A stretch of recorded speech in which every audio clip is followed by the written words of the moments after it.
Breaking news చూస్తున్నాం. అన్నమయ్య జిల్లా మదనపల్లిలో దారుణం చోటు చేసుకుంది. ఒక 7 ఏళ్ల చిన్నారి పైన అఘాయిత్యం చేశాడు. చేసిన తర్వాత దారుణంగా హత్య చేసి ఆ బాలికని ఓ ఇంట్లోని డ్రమ్ములో ఉంచేశాడు ఆ నిందితుడు. నిన్న సాయంత్రం 4:30 అదృశ్యమైన ఆ బాలిక కులవర్ధన్ అనే ఒక వ్యక్తి ఇంట్లో బాలిక మృతదేహాన్ని గుర్తించారు. అఘాయిత్యం చేసే ఈ హత్య చేసినట్టు పోలీసులు గుర్తించారు. గతంలోనూ ఇటు కులవర్ధన్ పైన పలు కేసులు నమోదై ఉన్నాయి. చిన్నారికి న్యాయం చేయాలని ఇటు స్థానికులు ఆందోళనకు దిగారు. స్థానికుల ఆందోళనతో ఇటు గ్రామంలో హై టెన్షన్ వాతావరణాలు నెలకొన్నాయి. పోలీసుల అదుపులో ప్రస్తుతానికి నిందితుడు కులవర్ధన్ ఉన్నట్టు తెలుస్తుంది. దీనికి సంబంధించి మరింత అప్డేట్ తీసుకునే ప్రయత్నం చేద్దాం. మా ప్రతినిధి సురేష్ ఉన్నారు. సురేష్తో మాట్లాడి తెలుసుకునే ప్రయత్నం చేద్దాం. సురేష్, ఒక దారుణమైన సిట్యుయేషన్ అనుకోవాలా, ఏమనుకోవాలో, ఆ కులవర్ధన్ని ఏమనాలో కూడా నాకు అర్థం కావట్లేదు. 7 ఏళ్ల చిన్నారిపై ఆ ఫోటోలో కనిపిస్తుంది. మన వ్యూవర్స్ అందరికీ మనం రైట్ సైడ్ ఫోటోలో చూడొచ్చు. చిన్న పిల్లలుగా కనిపిస్తున్నారు. చిన్న పిల్లలా కనిపిస్తుంది. అంత చిన్న పిల్లని ఈ కులవర్ధన్ మరి ఇంత దారుణానికి ఎలా పాల్పడ్డాడు? ఈ కులవర్ధన్ పైన గతంలో కూడా కేసులు ఉన్నాయి అని కూడా చెప్పుకొస్తున్నారు. మరి ఆ కేసులున్నా కూడా అలాంటి వ్యక్తిని ఎందుకు అరెస్ట్ చేయలేదు? పాత కేసుల్లో అతనికి శిక్ష పడలేదా? అసలు సిరీస్ ఆఫ్ ఈవెంట్స్ తెలుసుకునే ప్రయత్నం చేద్దాం.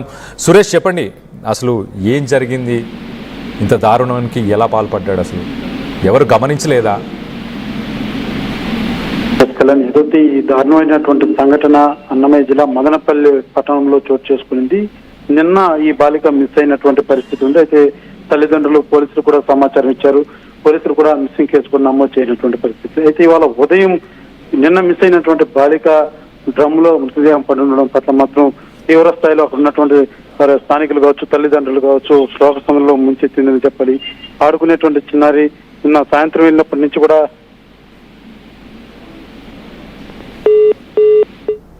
రైట్ సురేష్, మరొకసారి సురేష్ని కనెక్ట్ చేసుకునే ప్రయత్నం చేద్దాం. సో మొత్తం మీద నిన్న సాయంత్రం 4:30 ఈ సంఘటన చోటు చేసుకుంది. ఒకసారి అసలు స్థానికంగా ఇప్పుడు ఎలాంటి పరిస్థితులు నెలకొన్నాయి, అక్కడ ఏం డిమాండ్ చేస్తున్నారు గ్రామానికి సంబంధించిన వ్యక్తులు కానీ ఫ్యామిలీ మెంబర్స్ కానీ, ఒకసారి వాళ్ళ మాటల్లోనే ఒకసారి అక్కడ సిచ్యువేషన్ చూసే ప్రయత్నం చేద్దాం.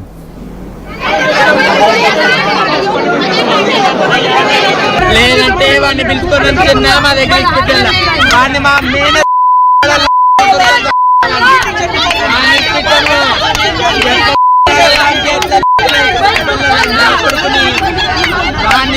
అయితే ఈ రోజు లేదు. లేదంటే వాడిని పిలుచుకొని సాయంత్రం 4 గంటల నుంచి కూతురు కనుకోలేదు.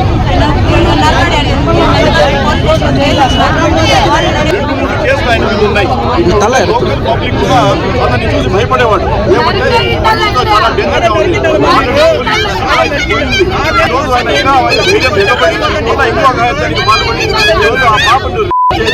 పబ్లిక్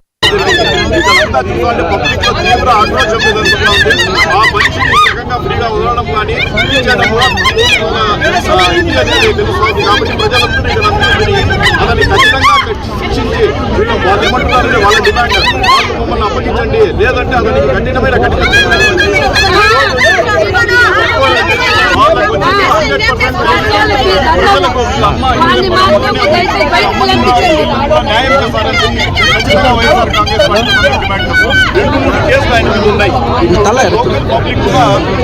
భయపడేవాడు. స్థానికంగా ప్రజలు రగిలిపోతున్నారు. ఈవెన్ తన తల్లి, మనం ఒకసారి చూసాం, తల్లి మాట్లాడింది. తల్లి బాధతో, ఆవేదనతో, ఆగ్రహంగా ఉన్నారు అక్కడ ఉన్న ప్రజలందరూ కూడా. కులవర్ధన్ గురించి అసలు గతంలో తెలిసిన పోలీసులు ఎందుకు చర్యలు తీసుకోలేదు? మనం ఆ కులవర్ధన్కి సంబంధించిన ఫోటోను చూడొచ్చు. రైట్ సైడ్ ఫోటో కనిపిస్తుంది.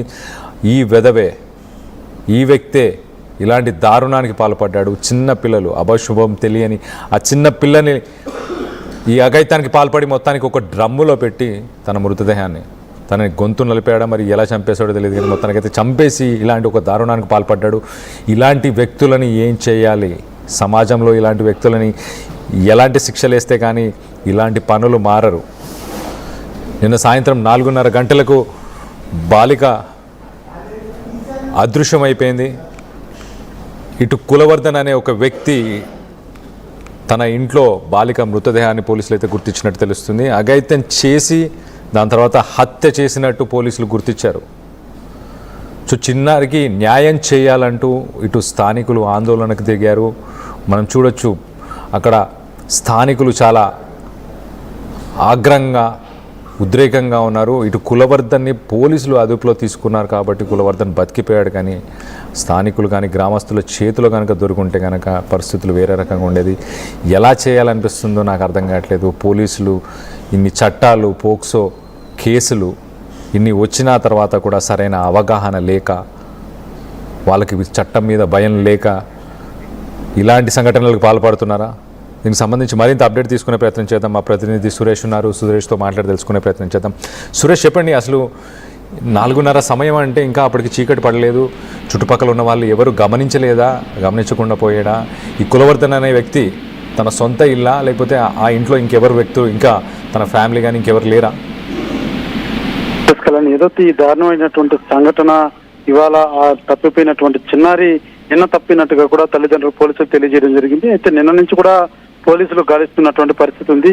ఈ గాలింపు చర్యల్లో భాగంగానే సీసీ కెమెరాలు కూడా పరిశీలించారు. ఈ నేపథ్యంలో ఏదైతే ఒక ప్రాంతంలో ఇతను ఎవరైతే నిందితుడు ఉన్నాడో ఇతను ఆ పాపను తీసుకెళ్తున్నట్టుగా కూడా సీసీ కెమెరాలో గుర్తించి అనుమానం వచ్చి ఆ ఇంటికి ఇవాళ ఉదయం తన ఇంటికి వెళ్లి సోదాలు నిర్వహించినటువంటి పోలీసులు ఒక్కసారిగా ఒక కంగు తిన్నటువంటి పరిస్థితి అని చెప్పాలి. ఎవరైతే ఆ చిన్నారిని అతి దారుణంగా అతను చంపి ఆ యొక్క ఏదైతే డ్రమ్ ఉంటుంది, వాటర్ పోసేటువంటి డ్రమ్ములో కుక్కి ఆ చిన్నారిని వేసినటువంటి పరిస్థితి చూసి ఒకసారిగా పోలీసులు కూడా కంగుతున్నటువంటి పరిస్థితి. అయితే స్థానికులంతా కూడా పెద్ద ఎత్తున ఎవరైతే నిందితుడు ఉన్నాడో అతని పోలీసులకు కస్టడీలో పెట్టుకోవడం కాదు, అతను జైలు పంపించడం కాదు, మాకు హ్యాండ్ ఓవర్ చేస్తే మేము తగిన చేస్తే మేము చేస్తామంటూ కూడా పెద్ద ఎత్తున ఆ యొక్క కాలనీ వాసులంతా కూడా ఆ ఇంటి వద్దకు చేరుకోవడం జరిగింది.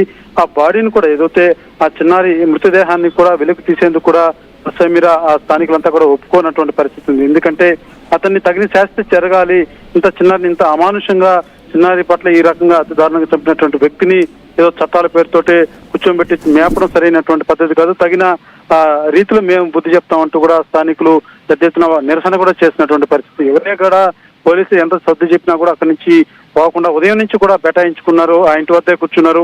బాడీని బయట తీయడానికి లేదు, నిందితుడిని మాకు అప్పచెప్పాలంటూ కూడా పెద్ద ఎత్తున నిరసన వ్యక్తం చేసినటువంటి పరిస్థితి. అయితే ఈ యొక్క సంఘటన మాత్రం మదనపల్లిలో తీవ్ర విషాదాన్ని నింపిందని చెప్పాలి. ఆడుకునేటువంటి చిన్నారి నిన్న వెళ్ళింది, ఏం జరిగిందో తెలియదు, ఎలా అతను ఎలాంటి మాయ మాటలు చెప్పి ఆ చిన్నారి తీసుకెళ్లాడో ఇంకా పూర్తిగా తెలియదని చెప్పాలి. అయితే పోలీసులు ఈ కేసు సంబంధించి పూర్తి స్థాయిలో దర్యాప్తు చేస్తున్నారు. అయితే నిరసన వ్యక్తం చేస్తున్నటువంటి స్థానికులు కావచ్చు, తల్లిదండ్రులకు కావచ్చు, స్థానిక ఎమ్మెల్యే అసెంబ్లీలో నుంచి ఫోన్ చేసి ఖచ్చితంగా మీకు తగిన న్యాయం చేస్తాము, పోలీసులు ఈ యొక్క కేసును చాలా సీరియస్ గా తీసుకున్నారు, పూర్తి స్థాయిలో దర్యాప్తు చేస్తామంటూ కూడా తెలియజేసినటువంటి పరిస్థితి ఉంది. అయితే తల్లిదండ్రులు మాత్రం మాకు అప్పచెప్పాలి, మీ పోలీసులు లేకపోతే కోర్టులు ఇలాంటివి కూడా ఏది మాకు అవసరం లేదు, అతను మాకు అప్పచెప్పండి అంటూ మాత్రం తీవ్ర ఆవేదన వ్యక్తం చేస్తున్నటువంటి పరిస్థితి ఉంది. మదనపల్లి వ్యాప్తంగా కూడా, మదనపల్లి పట్టణం అంతా కూడా ఒక్కసారిగా ఈ సంఘటన చాలా తీవ్ర విషాదాన్ని నింపింది, పెను సంచలనం కూడా మారిందని చెప్పాలి. ఎందుకంటే అంత చిన్నారిని ఎవరైతే ఈ నిందితుడు ఉన్నాడో గతంలో కూడా ఇదే రకంగా ఏదైతే కొంత మద్యం సేవించి, ముఖ్యంగా గంజాయి లాంటిది కూడా సేవించి వికృత చేష్టలు చేసేవాడు. అనేక సందర్భాల్లో కూడా ఇక్కడ ఉన్నటువంటి వాళ్ళంతా కూడా భయాందోళనకు లోనైనటువంటి పరిస్థితి ఉందంటూ కూడా స్థానికులు తెలియజేస్తున్నటువంటి పరిస్థితి ఉంది. నిన్న కూడా ఇదే రకంగా అతను గంజాయి సేవించి ఉన్నాడు అనేసి కూడా కొంతమంది స్థానికులు కూడా తెలియజేస్తున్నటువంటి పరిస్థితి ఉంది. అయితే ఖచ్చితంగా ఇతనికి తగిన శిక్ష విధించాలి, లేని పక్షంలో మాత్రం మేము ఎవరూ ఉపేక్షించేది లేదంటూ కూడా స్థానికులుగా ఉన్నటువంటి ప్రజలంతా కూడా తీవ్ర ఆందోళన వ్యక్తం చేస్తున్నటువంటి పరిస్థితి మాత్రం ఆ ఇంటి వద్ద నెలకొందని చెప్పాలి. కళ్యాణ్,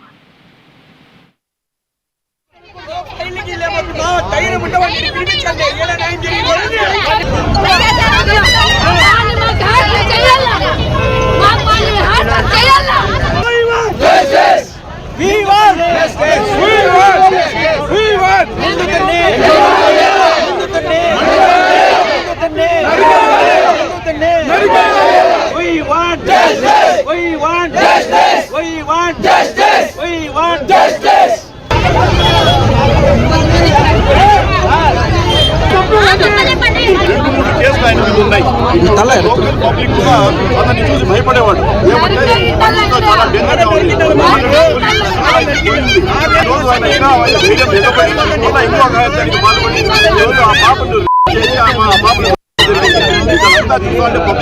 సాయంత్రం 4 గంటల నుంచి కూతురు కనపడలేదు. 7:30